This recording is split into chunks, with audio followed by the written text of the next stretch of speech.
tous. Aujourd'hui encore, trop de femmes sont victimes de la violence des hommes, qu'elle soit verbale, sexuelle, morale ou physique. Cette violence, nos invités d'aujourd'hui l'ont toutes subie. Elles ont décidé un jour de ne plus être des victimes silencieuses. Elles ont choisi de révéler au grand jour ces violences pour mieux les combattre enfin et pour aider les autres. En mettant en avant leurs histoires personnelles, eh bien, elles espèrent ainsi réussir à changer les mentalités ou en tout cas à essayer, tenter de faire évoluer notre société. Je vous demande de les accueillir très chaleureusement. Voici tout d'abord Loubna Meliane. Elle a écrit un livre pour dénoncer la soumission imposée aux femmes dans les cités de banlieue. Ni pute ni soumise, c'est devenu son combat au quotidien. Samira Belil a écrit un livre pour raconter et dénoncer ce qui est devenu un phénomène de société, les tournantes. Elle a d'ailleurs été victime de plusieurs viols collectifs. Magali Lefrançois, assistante au Sénat et conseillère générale du Calvados, dénonce le machisme du monde politique et les violences morales dont les femmes sont encore trop souvent victimes. Enfin, Nathalie Zebrinska a écrit un livre dans lequel elle raconte ses 4 années de cauchemar. 4 années de cauchemar avec l'homme qu'elle aimait, son mari, et qui était en fait son bourreau, puisqu'il la battait. Elle va nous raconter comment elle s'en est sortie. Nathalie Zebrinska, merci d'abord à toutes les 4 d'avoir accepté notre invitation. Nathalie Zebrinska, vous avez écrit votre livre, un livre pour dénoncer les violences dont vous avez été victime, et pourtant vous témoignez de manière masquée aujourd'hui avec une perruque et des lunettes. Pourquoi est-ce que vous avez fait ce choix? Tout à fait. Alors il y a 2 raisons à cela.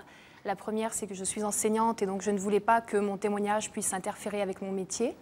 Et la deuxième raison essentielle et fondamentale, c'est que malheureusement, je n'ai jamais porté plainte contre mon ex-conjoint et que donc publiquement, je n'existe pas en tant que victime et je dois être assez prudente sur la façon dont je peux réciter, enfin je peux raconter mon drame. Alors vous nous expliquerez tout à l'heure pourquoi justement vous n'avez pas porté plainte, mais tout à fait. Comment vous avez fait justement pour vous en sortir.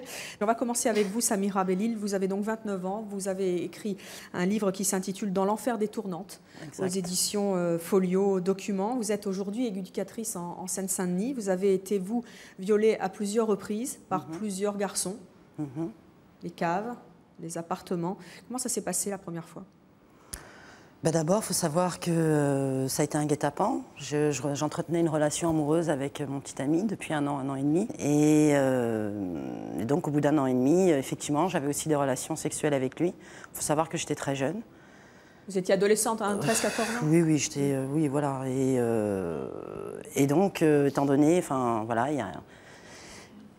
comment je pourrais dire ça? Il s'est chargé de votre réputation? Et il s'est chargé effectivement de ma réputation. Il a répété sans vergogne tout ce qui se passait entre nous. Et effectivement, ça a donné des idées à ses amis. Il était d'ailleurs pas très romantique du tout. Dans ces moments-là. Non, du tout. Il a été même violent, quoi. Il n'y avait aucune tendresse, aucune douceur dans notre relation. Enfin, ça, je le sais aujourd'hui. Je ne le savais pas quand j'avais...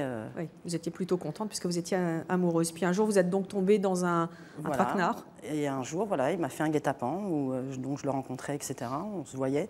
Puis au moment de partir pour rentrer chez moi, ses copains m'ont attrapée et se sont mis à me battre, à me frapper violemment pour obtenir mon consentement. Parce qu'il ne faut pas oublier que le consentement, on l'obtient par la violence et pas autrement. Parce que une fois, lors d'un débat, un jeune homme m'a dit « Mais oh, les filles, quand on vous emmène dans la cave, il faut quand même savoir que ce n'est pas pour aller jouer à cache-cache. » Et je lui ai quand même expliqué à ce jeune homme que quand on nous emmène dans la cave, ce n'est pas par la main, c'est par coup de poing et coup de pied, qu'on vous tire les cheveux. Enfin, c'est très violent d'ailleurs dans votre livre, hein, quand vous racontez cette première scène avec ce fameux cas, celui que vous avez dénoncé. Et il y a eu un procès après. Voilà. Il vous tape dans la rue, personne ne fait rien. Non. Et il vous tape vraiment, il vous cogne. Ah oui, non, je suis en sang, je suis bleu de cou, il me traîne. En tout cas, ce sont ses initiales, hein, vous ne donnez pas de prénom, pas de nom. Non, je ne donne pas de prénom, pas de nom, parce que, un peu comme la dame, moi, je n'ai pas eu de procès, donc effectivement, on va dire qu'au niveau de la justice, je ne suis pas reconnue en tant que victime. Pourtant, il y a une plainte qui a été posée, etc. Mais, je voudrais revenir quand même à la première question. Effectivement, ça s'est reproduit à plusieurs reprises, parce qu'il faut savoir que moi, je viens de quartier. Et dans les quartiers, on a tendance on nous conditionne, c'est-à-dire à ne pas parler avec les flics, à ne pas parler avec la police. Donc à partir du moment où il m'est arrivé ça, je me suis tue. Parce que d'abord, il y a eu des menaces. Donc on m'a bien fait comprendre que si j'ouvrais ma bouche, ma famille allait en prendre plein sa gueule. Je reprends le terme, l'expression qu'on m'a dite. Et donc le choix a été vite fait, quoi. C'est-à-dire que je me suis tue. Je me suis tue parce que d'un côté, si vous voulez, dans les quartiers, on n'est pas habitué à parler encore aux policiers. Donc c'est-à-dire que si vous parlez aux policiers, vous passez pour une balance. Donc si vous allez porter plainte, vous êtes une balance, vous êtes celle qui a qui a porté plainte, qui a mis l'autre en prison, etc. Vous ne passez pas du tout pour une victime. Et de l'autre côté, il y a aussi, qu'est-ce qu'il faut dire aux parents? C'est-à-dire qu'il faut aussi affronter, dire qu'est-ce qui s'est passé. Et tout ça, c'est pas possible. Il faut savoir que moi, dans ma culture et mon éducation, le sexe, l'amour, tout ça, c'est tabou. C'est des choses dont on ne parle pas. Donc, vous décrivez bien les mécanismes psychologiques qui se sont joués ce jour-là, d'abord dans un appartement, puis après dans une cave. Ce fameux cave vous a traîné dans cet appartement et vous a enfermé. Il vous a fait regarder un film porno. Et puis après, tout s'est enchaîné et vous étiez tétanisé, en fait. Bah déjà, K fait 1,95 m, il est hyper grand, c'est une masse musculaire, quoi. Donc, effectivement, il a utilisé de la violence et sa force pour obtenir ce qu'il voulait obtenir de moi, quoi. Puis après, il a appelé les copains. Et puis après, voilà, il y a eu d'autres amis à lui qui sont venus. Combien? Et là, pour la première fois, ils étaient 3. Des gens que je ne connaissais pas. Qu'est-ce que vous avez ressenti, justement, quand, après avoir été victime de cet homme, il a appelé les potes et puis... je me suis sentie comme, je vais être très crue, quoi. Je me suis sentie comme une merde, rien. Il n'y avait rien, il n'y avait plus rien. J'étais anesthésiée, anéantie. Plus rien ne marchait, plus mon corps. Il n'y avait que une espèce de lumière, enfin, pas une lumière, mais un truc qui faisait que ça entretenait ma peur, quoi. Et cette peur-là, elle était entretenue. Il y avait que ça, à la limite, qui me restait éveillée. Mais ça a duré longtemps. J'étais inerte. Oui, ça a duré. Il y a eu une séquestration d'une nuit. Une nuit. J'ai été séquestrée toute une nuit, ouais. Le matin, comment ça s'est passé quand il vous a relâché? Le matin, alors ça fait bizarre aussi, justement, c'est que... Alors, il faut savoir que souvent, les victimes de viols collectifs, elles connaissent leur agresseur. Et donc cet agresseur-là s'amuse à instaurer une espèce de prise de confiance, comme si de rien n'était, quoi. Et c'est ce qu'il a fait avec moi. Et d'ailleurs, il vous dit des trucs à la fin. Hein. Oui, je ne sais pas si c'est la deuxième fois, il vous dit c'était bien, c'est ça? Oui, oui, complètement. Il me demande si c'est bien, si je veux un petit déj, etc. Et c'était une manière d'effacer toute la violence qui s'était passée cette nuit, en fait. Et c'était une manière de me dire, tu vois, je suis pas si chien que ça, quoi. Je suis un mec bien, quand même. Et c'est là où toute la perversité existe, quoi. Parce que moi, quand je rencontre mes frangines de galère, mes copines de galère, quoi, elles me disent tout, ouais, mais je le connais, et tout le monde sait que je le connais, donc je ne peux pas porter plainte. Et c'est comme ça qu'on conditionne justement le silence de ces victimes-là. Donc vous êtes sortie de l'appartement, vous vous êtes retrouvée dehors, vous en avez parlé? Non, pas tout de suite.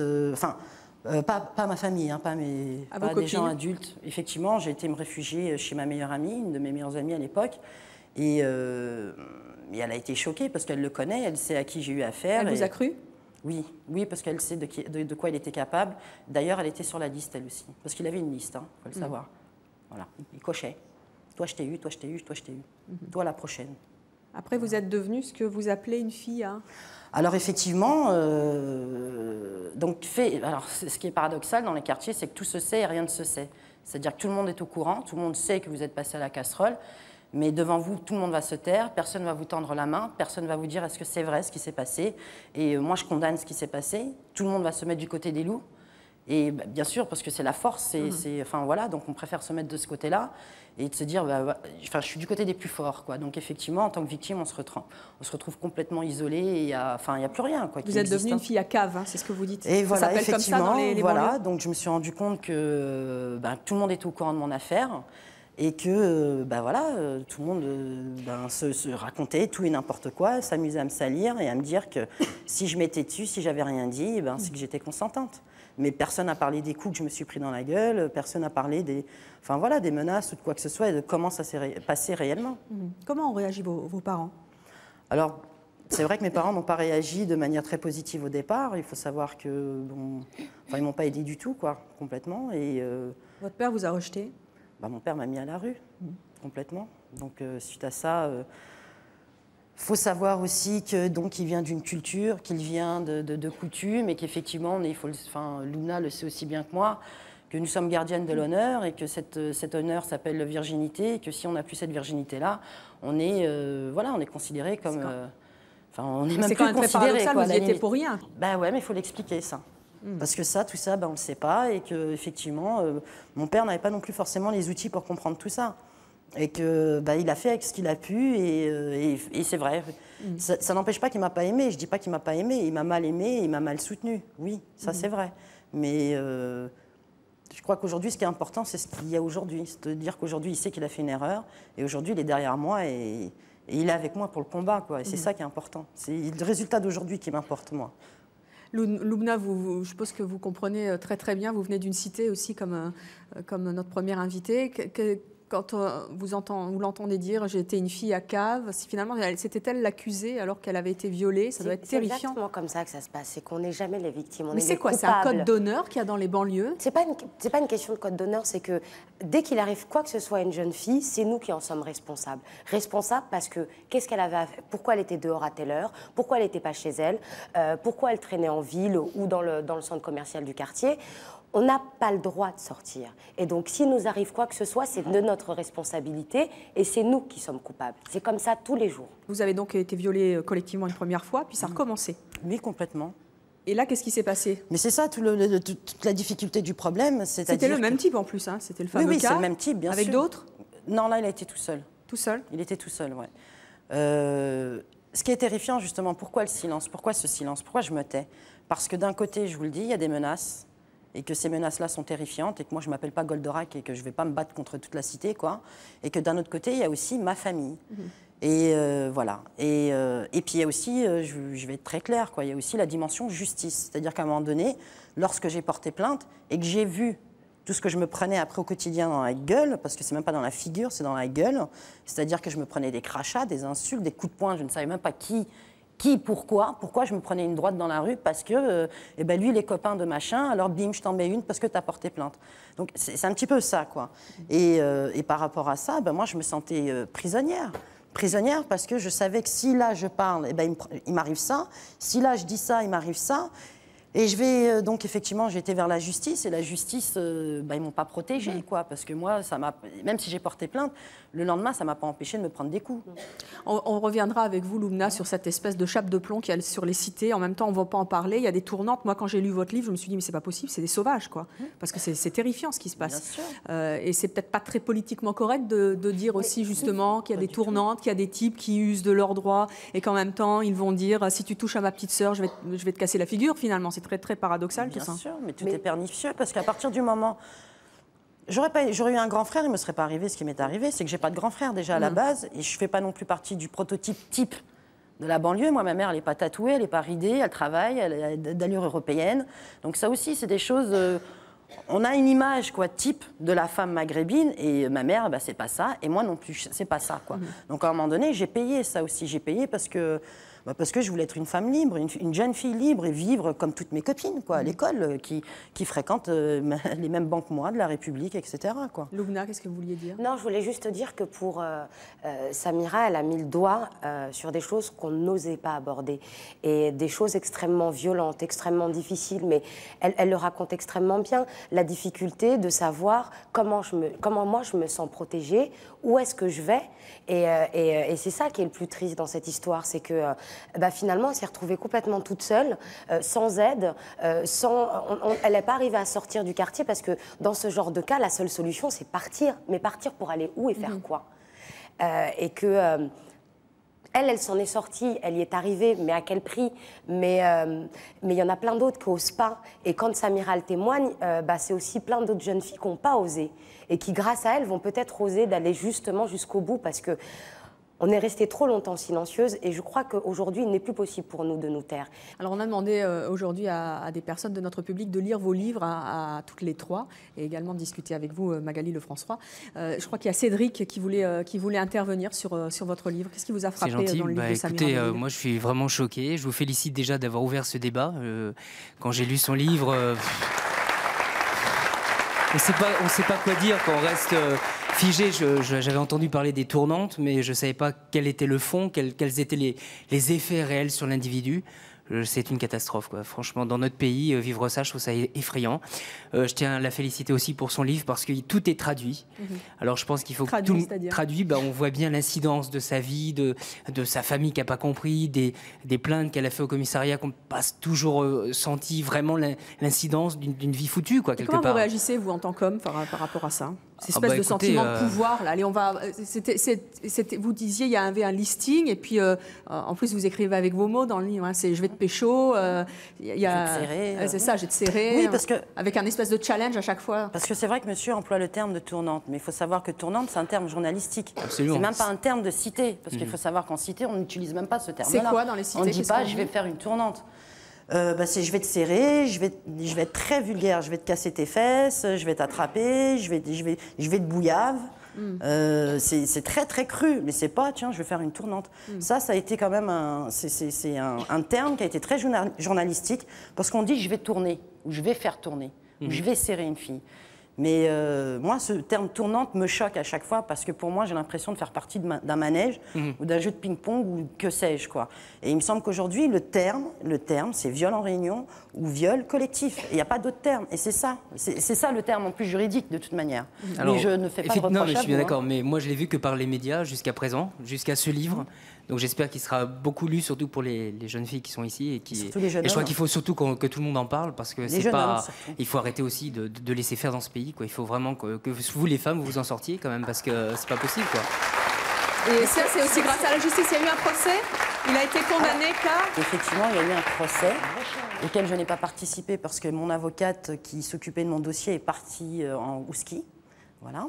Donc pour un dossier d'assises, c'est très professionnel, on va dire. Donc elle est partie au ski, elle a envoyé un petit stagiaire qui n'était pas du tout au courant du dossier, qui avait un dossier vide, et il est venu plaider, et il a plaidé un franc symbolique de dommages et intérêts.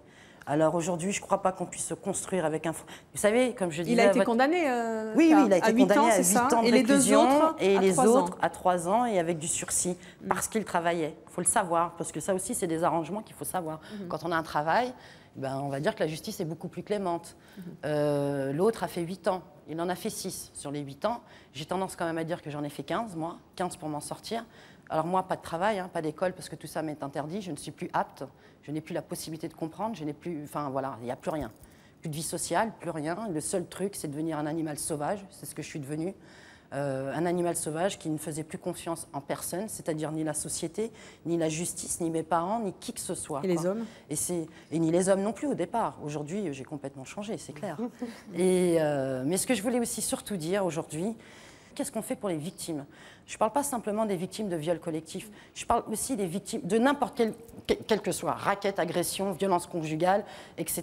Il y a de nombreuses victimes que je vois au tribunal qui en ressortent pas contentes du tout de la justice. Et je crois qu'il y a vraiment un vide juridique en ce qui concerne les victimes, la reconnaissance des victimes, quelles qu'elles soient, quoi. Aujourd'hui, il est réellement temps de mettre en place d'abord des dispositifs psychologiques pour pouvoir les accompagner. Il y a quelque chose qui est très important, c'est quand elles vont au procès, par exemple, ces filles-là. Elles ne sont pas du tout préparées pour aller au procès. C'est terrifiant, quoi. De toute manière, la justice fait peur encore plus dans déjà, elle fait peur, mais quand même qu'elle fasse aussi un effort de comment on accueille ces victimes-là, parce qu'à un moment donné, c'est plus possible. On ne peut pas continuer à endurer ce genre de choses, quoi. C'est clair. Nathalie Zebrinska, vous êtes retrouvée aussi désarçonnée, ne sachant que faire face à une situation que vous n'aviez absolument pas prévue. Vous êtes auteur d'un livre qui s'intitule « La guerre secrète, vaincre la violence conjugale » aux éditions de l'Harmattan. Vous vous engagez d'ailleurs de plus en plus dans ce combat contre la violence. Et votre livre, c'est un vrai moyen d'aider les femmes. Hein. Tout à fait. Oserais-je employer le terme amusant, parce qu'on n'a pas l'habitude, quand on lit un livre sur la violence conjugale, c'est un témoignage, et là non seulement c'est un témoignage, mais en plus vous donnez des trucs très très concrets, on va en reparler maintenant avec vous, des trucs très concrets pour sortir de la violence face à un conjoint qui n'était pas celui face auquel on se retrouve quelques années plus tard. Il était comment justement votre ex-mari au début? Bien écoutez, quand je l'ai rencontré, c'était vraiment l'archétype du prince charmant, dont toute petite fille rêve au départ. Je n'avais absolument aucune raison de me méfier de lui. Et je ne me suis pas méfiée, en effet. Donc, il y a eu tout un processus. Vous expliquez bien dans votre livre cette espèce de longue descente vers vous étiez happé, quoi. Vous étiez vampirisé par cet homme-là. J'ai été vampirisée, si vous voulez. Pour bien comprendre la violence conjugale, il faut savoir que c'est un processus très lent. La violence conjugale, c'est pas un jour, enfin du jour au lendemain, je reçois des coups, je suis battue, j'ai un œil au beurre noir. C'est pas du tout ça, la violence conjugale. Ça découle d'un processus, en partie inconscient chez son auteur. Et donc au départ, si vous voulez, l'homme potentiellement violent a une pathologie. C'est un homme en souffrance. Et cette souffrance, plutôt que d'en prendre conscience, il va essayer de trouver quelqu'un chez qui la déposer. À quel moment vous avez commencé à subir les premières violences et au bout de combien de temps? Alors, ce qu'il faut savoir, c'est que la violence conjugale, ce n'est pas seulement de la violence physique. C'est d'abord de la violence psychologique, verbale, c'est du dénigrement, c'est une tentative de prise de contrôle. Parce que je pense qu'essayer de posséder l'autre, c'est déjà une violence en soi. Concrètement, pour que ça aide peut-être les femmes qui sont victimes justement de ces violences-là, qu'est-ce qu'il vous disait? Qu'est-ce qu'il vous a fait? Alors au départ, c'est très progressif. Au départ, il s'agit de dénigrer l'autre en public, en société. Donc on vous dit que ce que vous dites, c'est stupide, que votre façon de vous habiller, c'est nul, c'est provoquant, que vous êtes moche, que si vous ne suivez pas ces conseils, vous n'arriverez à rien dans la vie. Donc il y a un conditionnement très actif. Et vous vous laissez conditionner parce que vous l'aimez?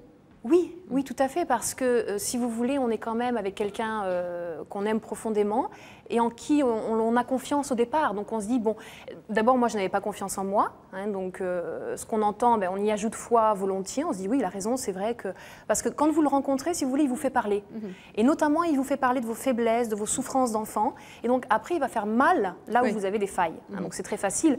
Donc on a toute tendance à se dire, oui, c'est vrai, je ne suis pas très jolie, je ne suis pas très, très compétente, etc. Donc on va se laisser conditionner, on adhère à ces jugements de valeur, et donc là, on met, si vous voulez, un pied dans la violence. Alors après, il y a des degrés, évidemment, puisqu'on passe très rapidement aux insultes, c'est-à-dire qu'à un moment, moi, je me suis quand même révoltée, c'est-à-dire que j'ai dit... Attendez, racontez-moi, la première fois que vous avez une insulte, je ne les ai plus, mais elles sont dans votre livre, qu'est-ce qu'il vous a dit?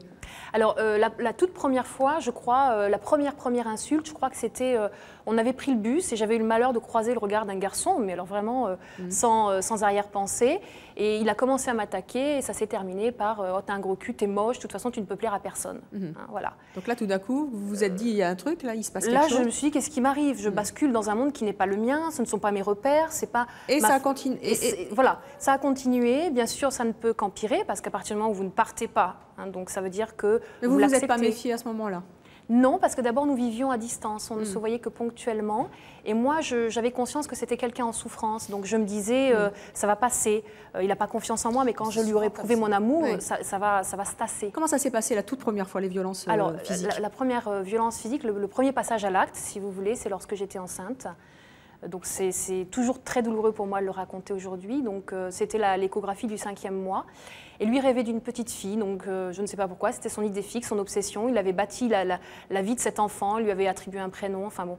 Il s'était projeté dans l'avenir avec cette petite fille. Et lorsque je suis arrivée, je lui ai dit, très contente, tu sais, c'est un petit garçon. Et donc là, j'ai vu son regard changer, qui est devenu complètement noir, et il m'a poussée, donc je suis tombée, il m'a poussée vraiment violemment, et il m'a dit « Tu as tué ma fille, je ne te le pardonnerai jamais ». Et donc là, si vous voulez, je sais que ce jour-là, j'ai eu mal, non pas pour moi, mais pour cet enfant que je portais, parce que je me suis dit « Cet enfant n'est pas bien accueilli, et surtout, ce n'est pas un début de vie que l'on souhaite pour son enfant. » Alors là aussi, c'était extrêmement violent et complètement irrationnel, mais vous avez laissé passer. Le deuxième échelon, là, il est passé à l'acte. Comment ça s'est passé? Dans quelles circonstances? Qu'est-ce qu'il a fait? Alors, c'est-à-dire qu'à chaque fois qu'on accepte une scène de violence, il faut bien se mettre en tête, et je le dis aux femmes qui le vivent actuellement, ça ne peut qu'empirer et ça ne peut que devenir plus fréquent. Donc, ça s'est enchaîné, effectivement. L'enfant est né, le temps a passé, et il y a eu une scène très violente. C'était à l'occasion de son anniversaire, puisque toutes les occasions qu'elles soient, que ce soit des événements positifs ou négatifs, vont réveiller la pathologie de l'homme violent. Ça le perturbe. Donc, c'était à l'occasion de son anniversaire, et je lui avais offert une chemise d'une couleur que j'avais trouvée jolie. Et en fait, quand il a ouvert le cadeau, il s'est mis en rage parce qu'il m'a dit qu'il détestait cette couleur, que je le savais, que je l'avais fait exprès. J'avais fait exprès de gâcher sa fête d'anniversaire, que j'étais une ingrate parce que lui faisait tout pour moi, que j'avais rien fait, j'avais pas préparé de grands repas pour lui, etc. Et donc là, il a tout cassé dans la maison. Il vous a tapé? Il m'a frappé, effectivement. Il a arraché les fils du téléphone pour que je ne puisse pas appeler, bien sûr, comme d'habitude. C'est-à-dire qu'il me prenait le portable. La plupart du temps, ça se terminait, il déchirait mes vêtements, il me jetait dans la rue nue. Sans sac, sans téléphone, vous expliquez d'ailleurs, et là aussi c'est très paradoxal, que vous vous êtes retrouvée nue sur le palier et que là vous avez finalement eu plus honte de vous retrouver nue devant les gens que de ce qu'ils venaient faire et que vous ne saviez pas, vous étiez désarmée, mais comment je vais faire toute nue, qu'est-ce que je vais dire aux gens? Tout à fait. J'étais focalisée sur cette idée qui devenait une obsession, je me disais je suis nue, si quelqu'un sort dans la cage d'escalier, je vais mourir sur place. Et donc, c'était très contradictoire. Et vous lui avez demandé de rentrer, c'est ça qui est fabuleux. Je priais pour que quelqu'un sorte et me prenne par la main et m'emmène dans une autre vie. Et j'ai fini par le supplier de me laisser rentrer dans l'appartement. J'en ai la chair de poule. Parce que d'ailleurs, mon enfant était à l'intérieur et je l'entendais hurler. Donc mon idée aussi, c'était il faut que j'aille chercher mon fils. Donc je l'ai supplié de me laisser entrer. Et comme à chaque fois dans le processus de violence, ça se termine par une scène où l'homme violent vous prend dans ses bras, vous demande pardon. Et c'est lui qui est là à ce moment-là pour vous guérir et soigner votre blessure qui est violente, qui est vraiment insupportable. Ce qui est aussi très instructif dans ce que vous dites, c'est que la manière dont il se dédouane, c'est genre finalement, c'est grave ce que tu as fait, mais je te pardonne en gros, c'est ça, hein? Oui, et moi je finissais par lui demander pardon. Parce que si vous voulez, vous adhérez, et je vous dis, à ce qu'il vous dit, c'est-à-dire tu es folle, il faut que tu te fasses soigner, tu me rends violent, à cause de toi je suis devenue un monstre, je n'étais pas comme ça avant. Ce qui est terrible également, c'est la présence de votre fils à chaque fois que vous avez été violenté par cet homme. Et à un jour, il vous a menacé d'un couteau, votre fils était là et ça a été terrible. Et c'est à ce moment-là que vous avez décidé que là, c'en était trop.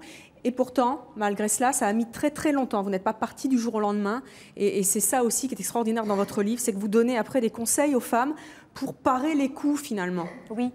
Moi, ça m'a frappé. Page 17 de votre livre, vous proposez un espèce de test que d'ailleurs vous avez pris à l'INED, l'Institut national des études démographiques, et vous dites si au cours des 12 derniers mois, est-ce que votre conjoint ou ami, 1, vous a empêché de rencontrer ou parler avec des amis ou des membres de votre famille, 2, vous a empêché de parler à d'autres hommes, 3, a critiqué, dévalorisé ce que vous faites, a fait des remarques désagréables sur votre apparence physique, vous a imposé des façons de vous habiller, de vous coiffer, de vous comporter en public, n'a pas tenu compte ou a méprisé vos opinions en public, a exigé de savoir avec qui ou où vous étiez, a cessé de vous parler, refusé totalement de discuter, etc., etc. Ça, ce sont des signes qui doivent alerter certaines femmes du mental de leur conjoint potentiellement violent. Tout à fait. Et je dis bien dans le livre que ce n'est pas l'un de ces éléments qui est révélateur d'une situation, mais l'ensemble et la répétition surtout. Hein.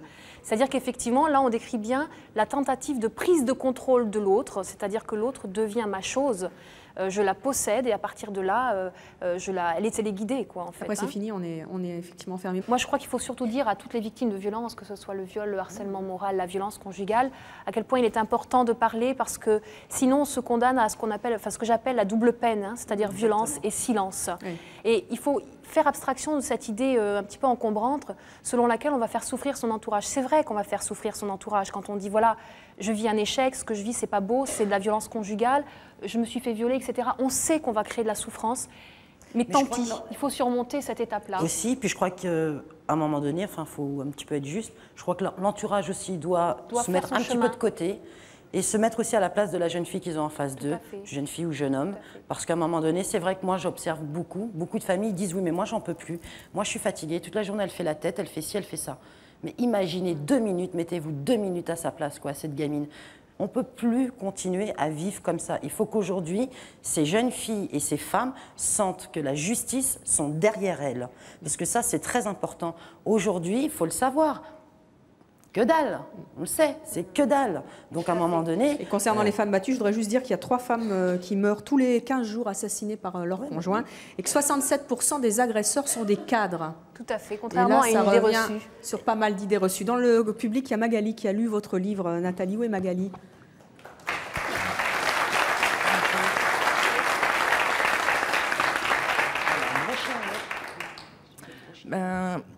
J'ai été particulièrement effrayée, parce que la violence, évidemment, d'où qu'elle vienne, elle est terrible, mais ce qui me fait encore plus mal, c'est quand elle vient d'une personne qu'on aime. Et je me demande comment on arrive à se relever de ça, parce que je me mets totalement à la place des victimes, et je comprends qu'on s'enfonce plutôt qu'on lève la tête de l'eau, parce que c'est intolérable de se faire violenter, mais c'est l'idée de se faire violenter par quelqu'un qu'on aime.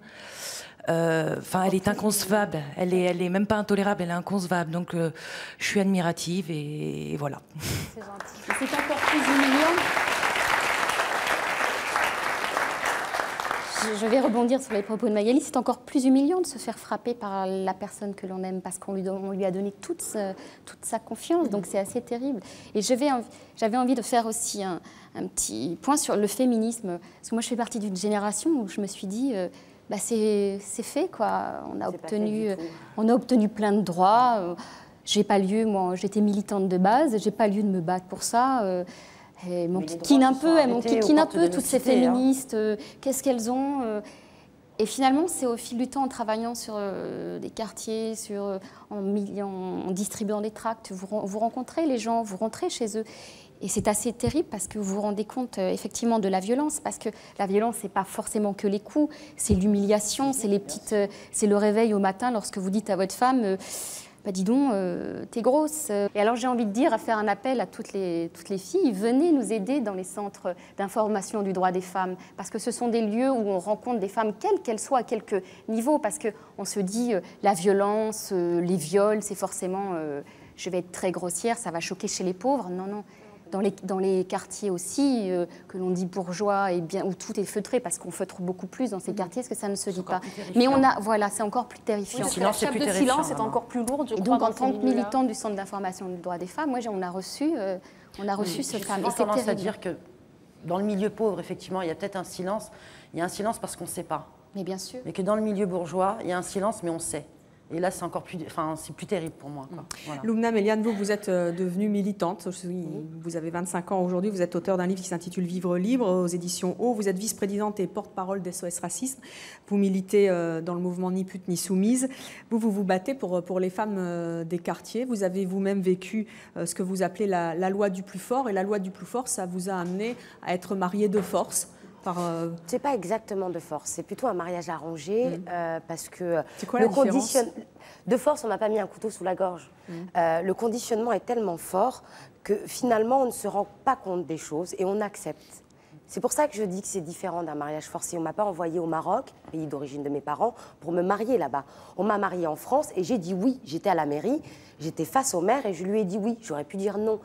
Mais je ne voyais pas d'autre issue et je me suis dit que c'était peut-être la meilleure solution. Mais quand vous avez dit oui, vous pensiez vraiment oui ? Non, j'en sais rien. J'étais jeune, j'avais 19 ans. Je pensais que ma vie, c'était... j'allais me marier, faire des enfants. Je pensais que c'était ça ma perspective d'avenir. Comment vous l'avez choisi, ce garçon ? Je ne l'ai pas choisi. Mais alors c'est votre papa qui l'avait choisi ? En fait, ce qui s'est passé, c'est que depuis que j'ai depuis que j'ai quelques formes, depuis que je suis devenue un petit bout de femme, parce que ça a commencé à l'âge de 16 ans, y a des hommes qui passaient à la maison pour me demander en mariage, c'est normal pour nous, c'est comme ça que ça se passe, comme ça arrivait à plein d'autres copines, et régulièrement mon père leur disait non, ma fille elle fait ses études, c'est sa priorité. Et du jour au lendemain, les études, ça s'est pas très très bien passé. J'ai commencé à avoir mauvaise réputation dans le quartier. Pourquoi mauvaise réputation ? Parce que y a une chose qu'il ne faut surtout pas faire dans le quartier, et Samira l'a expliqué, il ne faut pas tomber amoureuse d'un mec du quartier. Il ne faut surtout pas. Et c'est vrai qu'avec différentes copines, on a eu des flirts comme des jeunes filles de notre âge. Et on sortait plutôt avec des garçons d'autres quartiers. Pour que ça ne se sache pas et que le temps que ça arrive aux oreilles des autres, c'est déjà fini. Je ne comprends pas pourquoi on ne tombe pas amoureuse d'un type du quartier. Parce que sinon, c'est tout de suite, on a le droit à des rumeurs, mais oui, mais elle, c'est une grosse... Non, il n'y a pas d'histoire d'amour. Tout est caché, tout est tabou. Mais c'est pour ça qu'il y a des extrêmes qui existent comme ça, parce qu'à un moment donné, dans nos quartiers, on ne parle pas d'émotion, on ne parle pas de sentiments, on ne parle pas d'amour, on ne parle pas de sexe. On n'en parle pas ou il n'y en a pas ? On n'en parle pas, mais il y en a. Mais ce qui est le plus difficile, c'est que autant les hommes et les femmes, on vit frustrés de ces situations parce qu'on n'a pas le courage de dire les sentiments qu'on peut ressentir pour l'un ou pour l'autre. On ne se tient pas par la main, on ne s'embrasse pas dans la cachotterie. C'est ça qui est terrifiant avec Lumna et moi, c'est qu'on vit tout comme ça, dans la honte et la cachotterie. Non, mais on vit, par exemple... C'est pas épanouissant, je le raconte, je le développe vachement dans le bouquin, mais je raconte comment je faisais pour aller voir mon flirt. Par exemple, je devais prendre mon bus, pour aller à l'école à 7h30. À 7h, j'étais à 2 arrêts du bus après chez moi. On se voyait dans une laverie automatique pour pas que les autres nous observent et puis parce que des fois c'était l'hiver donc il faisait un peu froid. On était tout le temps en train de se cacher, tout le temps. Parce que si ça se sait, je peux vous dire que c'est pas lui qui aura des problèmes, c'est moi qui en aurai. Ça s'est su ? Ça s'est su. Et c'est à cause de cela que vous avez... Un peu à cause de ça, parce qu'il venait à la maison et j'allais chez lui. Et donc, les gens, au fur et à mesure du temps, parce que ça a quand même duré quelques mois, quelques années, on se méfie moins, on se cache moins. Et puis finalement, moi, je me suis dit, c'est lui, je vais me marier avec lui, j'ai plus besoin de me cacher. Eh ben non, j'aurais dû continuer à me cacher parce que ça a commencé à parler jusqu'au jour où c'est arrivé aux oreilles de mon père. Tout le monde a su qu'il venait chez moi, que j'allais chez lui. Donc les gens se sont imaginés que j'avais fait l'amour avec lui. Alors que j'étais tellement conditionnée que pour moi, il était hors de question de coucher avec lui. C'était inimaginable, c'était pas possible. Pas possible parce que j'avais tout fait, vraiment tout fait, pour que ce jeune homme considère que j'étais une fille de bonne famille, j'allais faire le ménage chez lui, je faisais à manger. Il a essayé, parce qu'il est humain, je veux dire, c'est un homme. Et moi, je lui ai dit non, pas avant le mariage, il n'est pas question. Donc, j'avais vraiment tout fait pour être dans... pour lui plaire et pour lui dire que moi, je ne ressemble pas aux autres filles. Mais vous étiez amoureuse, il était amoureux, pourquoi est-ce que votre papa lui a pas donné votre main? Il a été le voir. Il a été le voir avant que je me marie parce que je me suis sauvée, parce que j'étais morte de trou. Je n'allais pas me marier avec un homme qui était 10 ans de plus mon aîné, qui ne parlait pas très bien le français. Ça m'a fait peur, donc je me suis sauvée. Et quand je me suis sauvée, mon père a été voir avec mon petit frère, mon petit flirt. Et mon petit flirt, tu as dit, mais moi je ne vais pas me marier, j'ai 21 ans, je suis encore jeune, je ne lui ai jamais rien promis. Et c'est vrai que ça a été une déception amoureuse parce que j'avais vraiment tout fait pour lui plaire. Et je me suis retrouvée toute seule et je me suis dit que finalement, cette histoire de flirt, ça m'a apporté que des histoires. Donc ils ont tous raison, je vais me marier et puis comme ça on n'en parle plus. Et puis j'irai montrer mon drap blanc avec ma tache rouge et puis comme ça tout le monde se taira. Donc non, je le raconte avec beaucoup d'humour, mais sur le coup, c'était insupportable parce que j'avais à la fois à côté une déception amoureuse et c'est moi qui me reprenais tout.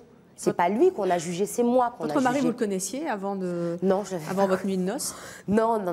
Qu'est-ce que vous avez ressenti? Il n'y a pas eu de nuit de noces par ailleurs. Il n'y a pas eu de nuit de noces. C'est-à-dire? On n'a pas couché ensemble. On n'a pas couché ensemble parce qu'en fait, c'était pour... Légalement, en France, j'étais mariée, mais pas au Maroc. Je devais faire mon mariage religieux, traditionnel, au Maroc, et finalement, ça ne s'est pas fait parce que j'ai décidé de divorcer. Mais on n'a jamais couché ensemble, et je suis très heureuse de ne pas avoir couché avec lui, parce que... Non, mais... Vous avez de la chance, quand même. Non, parce que c'était... J'ai pas envie qu'on m'applaudisse pour ce genre de truc, c'est parce que c'était important pour moi. C'était, je ne voulais pas offrir ce que j'avais de plus précieux à quelqu'un que j'aimais pas. Comme disait Samira, vous auriez pu passer à la casserole aussi. Hein. J'aurais pu passer à la casserole. Je ne suis pas passée à la casserole parce que je voulais plus de lui et parce que le lendemain du mariage, je me suis dit mais quelle connerie, tu as fait n'importe quoi. Mais ça, on peut revenir en arrière? Comment vous avez fait? Ça n'a pas dû être facile. Non, ça n'a pas été facile. J'ai eu de la chance. J'ai eu de la chance que ce garçon ne soit pas bien intentionné. Ce qui arrive pour plein de jeunes filles. C'est-à-dire que pour ces jeunes hommes, nous sommes des visas, nous sommes des passeports, nous sommes une garantie pour venir en France. Et que ce jeune homme ne m'a pas épousée parce qu'il avait envie, soi-disant, de se poser, de faire des enfants, d'avoir une petite femme à la maison qui lui fait à bouffer. C'est pas du tout ça. Lui, il avait l'envie de venir en France. Il est étudiant en Belgique, et qui dit étudiant dit forcément qu'après ses études, il doit retourner au Maroc. Et donc, en fait, on a appris qu'il avait fait plein de démarches administratives derrière mon dos. Et quand mon père a appris ça, il s'est senti lésé, il s'est senti humilié, parce qu'il s'est dit, ma fille, c'est pas une marchandise, c'est pas quelque chose que... Il m'a pas vendu. Il pensait sérieusement qu'il allait me rendre heureuse avec ce mariage. Il l'a pas fait en se disant, c'est bon, c'est réglé, maintenant je vais passer aux autres. Il s'est dit, c'est peut-être la solution pour qu'elle s'en sorte, pour qu'elle aille mieux, qu'elle soit heureuse.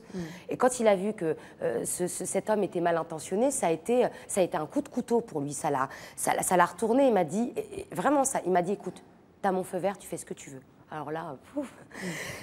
Moi, j'ai eu cette chance, mais... que votre père soit là pour vous épauler, qu'il vous ait compris. Qu'il ait compris, parce qu'il y a d'autres... Moi, j'étais, par exemple, la semaine dernière j'anime beaucoup de débats, je vais à la rencontre de beaucoup de jeunes filles, et j'étais dans le sud de la France la semaine dernière, et j'ai appris qu'une jeune fille s'était fait vendre par son père pour 12 000 €. Elle a été mariée au Maroc. Il se passe plein de choses comme ça. Et on ferme les yeux sur les mariages arrangés. Moi, j'ai la chance, on ne m'a pas mis le couteau sous la gorge. Je suis responsable de ce qui m'est arrivé.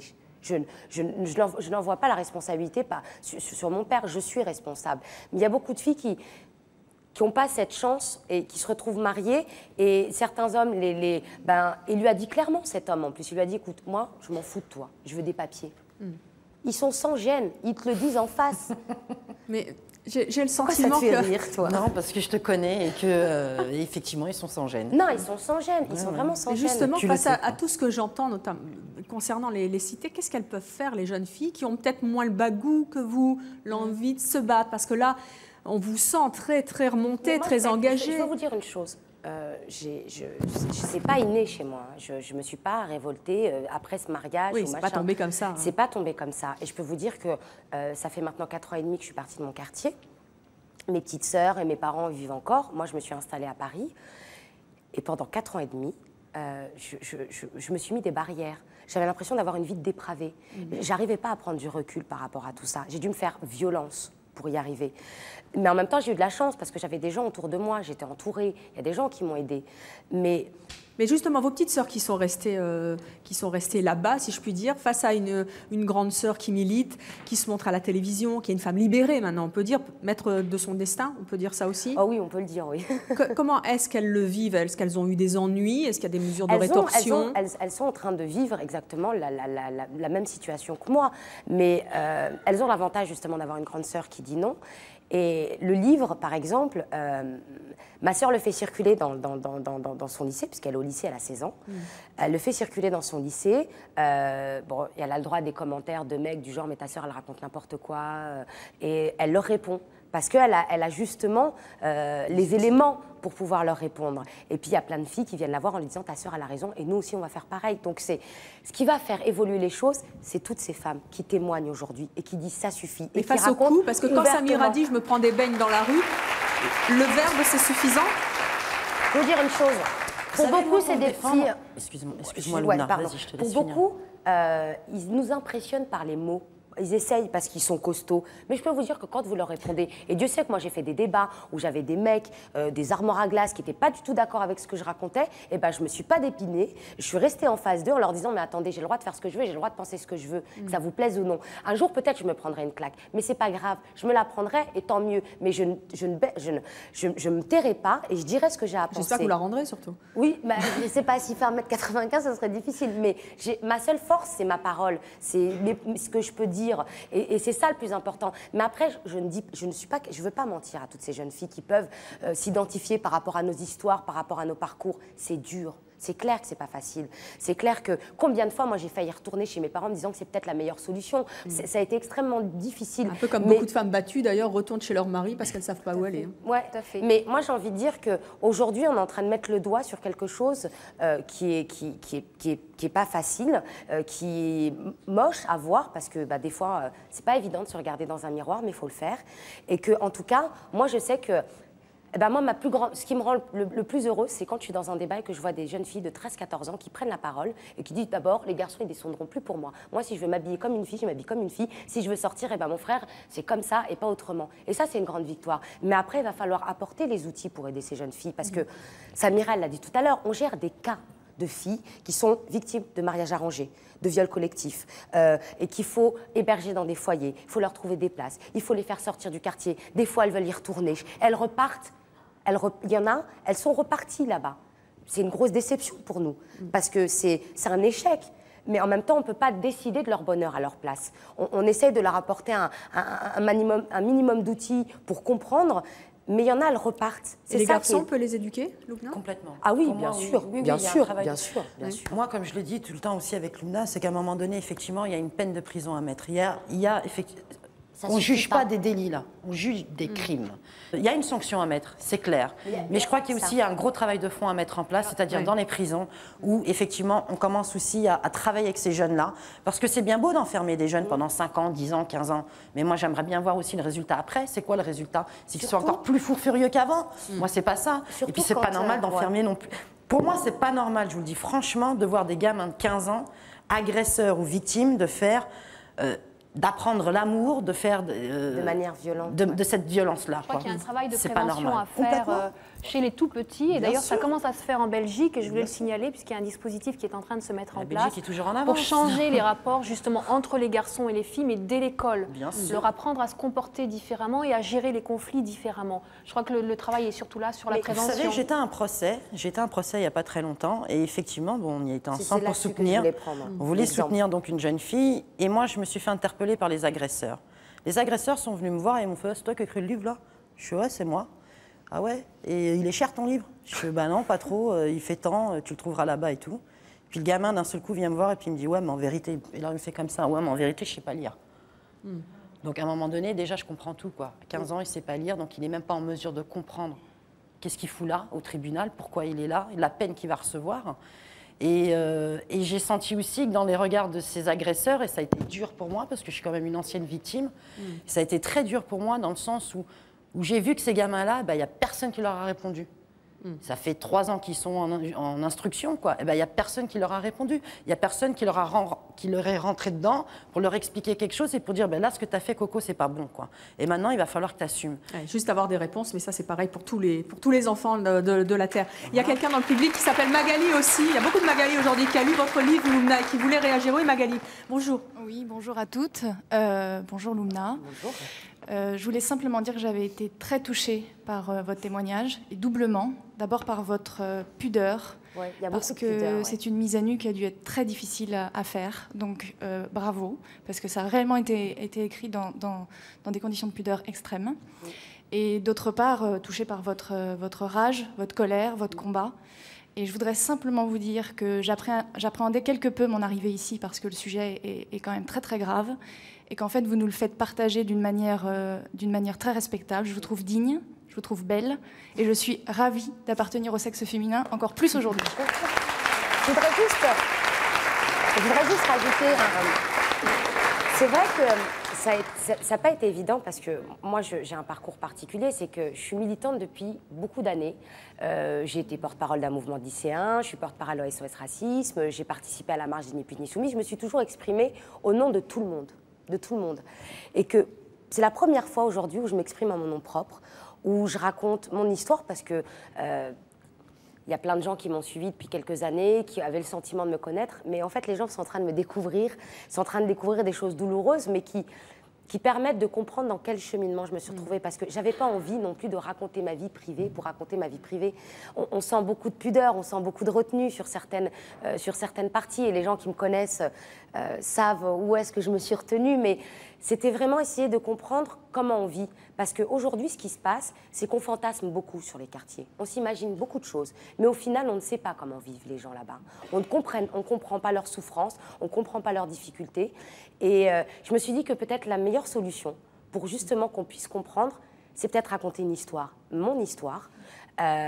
Et j'espère que je ne le fais pas pour rien. Mais c'était vraiment pour toutes ces petites filles qui sont ici, parce que là, il y a des petites lycéennes qui sont venues avec moi et qui font un exposé justement sur la question des femmes, mais c'est pour justement qu'elles puissent s'armer, parce qu'elles ont besoin d'armes, elles ont besoin de pouvoir comprendre, elles ont besoin de pouvoir se défendre. Mais en même temps, c'est pas, faut pas croire que notre combat, il est là pour pointer du doigt les hommes. Je veux dire, on veut juste essayer de leur dire, mais on ne vous appartient pas. On peut décider de nos propres choix de vie. On peut assumer nos choix. On n'a pas besoin de vous pour nous protéger, parce que très souvent, ils nous disent « Oui, mais vous comprenez, dans les quartiers, c'est dur, on veut protéger les petites sœurs. » Mais je crois qu'on est assez grande pour savoir ce qui est bon et ce qui n'est pas bon pour nous. Alors, les femmes ne sont pas des objets, ça pourrait peut-être être votre slogan, Magali Lefrançois, puisque vous êtes assistante au Sénat, vous êtes conseillère générale du Calvados, vous vous êtes insurgée, notamment dans un article du Monde, contre le machisme politique. Très, très concrètement, qu'est-ce que vous avez entendu avant que vous ne soyez révoltée par vos pairs? C'était des petites vexations régulières. Du genre On peut avoir une main aux fesses dans l'ascenseur, parce que dans C'est pas l'ascenseur, vrai. si on est 2 personnes, et puis entre une assistante et un Des député... sénateurs? Non, députés. Des députés Voilà, je ne dirai pas leur nom, évidemment. Vous citez, on vous disait « Bonjour ma cocotte ». Oui, mais ça, on me jamais le dit encore alors que je suis élue. Mais quoi. pourquoi ça vous choque? Mais parce que je ne suis pas une cocotte en politique. Je suis élue, je suis passée... Alors, moi, je fais partie de ces gens qui pensent que la plus belle chose qui existe, c'est la politique. Parce que c'est le suffrage universel. C'est je dis tout le temps à nos habitants, lorsque vous allez voter, vous êtes identiques. Que vous soyez blanc, jaune, vert, que vous soyez pauvre, riche. J'entends bien, mais il n'y a pas un peu un côté, quand on s'engage en politique, puis c'est quand même un monde où il y a beaucoup d'hommes, puis il y a une tradition derrière tout ça, il n'y a pas un côté camarade de régiment, il ne faut pas s'y mettre un peu quand on est une femme à ça? Il ne faut surtout pas vouloir leur ressembler. Je conçois que beaucoup de femmes politiques, on les critique en leur disant la vieille génération, elles sont très masculines, ou mais c'est normal qu'elles se sont rendues masculines parce qu'elles n'avaient pas le choix. Mais notre génération... on n'a pas envie. On a envie de rester des femmes avec des décolletés, parce que je ne vais quand même pas devenir avec un tailleur jusqu'ici, parce que je suis une femme et qu'on n'a pas envie de On faire voulait peur faire aux remarquer hommes. vos décolletés, justement? Oui. Il y a très peu de temps, à une manifestation dans le Calvados, On devait couper des rubans, être avec tous les autres élus.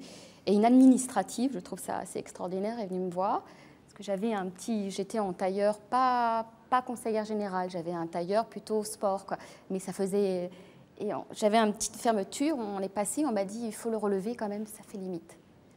Je suis élue, c'était une administrative, donc je me suis dit... C'était une femme. C'était une Il paraît femme. qu'il y a un sénateur qui vous a tripoté. Il ne m'a pas tripoté, il m'a seulement dit « Oh, qu'est-ce que vous êtes encore plus belle que d'habitude. C'est un compliment. Qu'avez-vous fait ?» Non, mais moi, je ne suis pas au Sénat pour m'entendre dire que je suis belle à tout bout de champ. Je suis au Sénat parce que j'ai des choses à rédiger, j'ai des choses à dire, on a un travail législatif. Quelle est la frontière, justement? Comprenez bien le sens de mes questions un peu taquines. C'est quoi la différence? Où s'arrête la frontière, justement? Où est-ce qu'il faut s'arrêter quand on est une femme à accepter un compliment? Parce que quand on est jolie, je ne vois pas pourquoi on s'en priverait aussi.